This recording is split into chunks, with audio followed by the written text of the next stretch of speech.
buddy of mine likes to tell a story about his friend named Bob. Bob was a vice president in Keebler Cookies, lived in San Francisco, and he had relatives up in Regina. So one summer he came up to see his relatives, and as they were visiting and talking, they decided maybe it'd be fun if Bob bought a motorhome so that they could all go camping together while he was around. And so off they went to the RV dealership. When they got there, they started looking around at all these fairly expensive motorhomes and digging through them. And as they were doing so, a salesman came out. And he introduced himself and asked the guys' names and stuff and started showing them around a little bit. And then he offhandedly said, "So, Bob, what do you do for a living?" And Bob looked at him and said, "Well, I sell cookies." And the salesman turned to him and said, "You're going to have to sell a lot of cookies to buy one of these." And he left. He just walked out. The fact of the matter is that not only could Bob have bought that motorhome, he could have bought the entire dealership, and it wouldn't have hurt him that badly.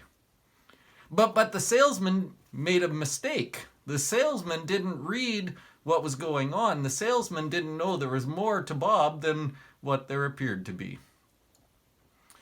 I think that's one of the spiritual lessons that I'm trying to learn over the last few years, but in particularly right now, that there's more going on than what we see and what we know. And more than that even, sometimes our blessings are hidden in things that don't really look like blessings.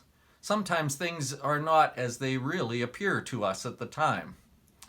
To be honest with you right now, I've been home for about 3 weeks now and I'm starting to get tired of it. I'm starting to get a little frustrated with being inside and it being cold out and I can't ride my motorcycle and all these things. And it's easy to start looking at all the negative stuff. But if I can see through that, I'm going to find some blessings, and I've got to find the blessings. I've got to be reminded that God's still at work. There's still good things going on. Everything's okay.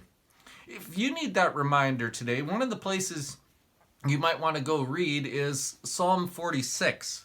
Psalm 46 is a great psalm. You could read the entire thing, but just let me give you the first verse. It says, "God is our refuge and strength, an ever-present help in trouble."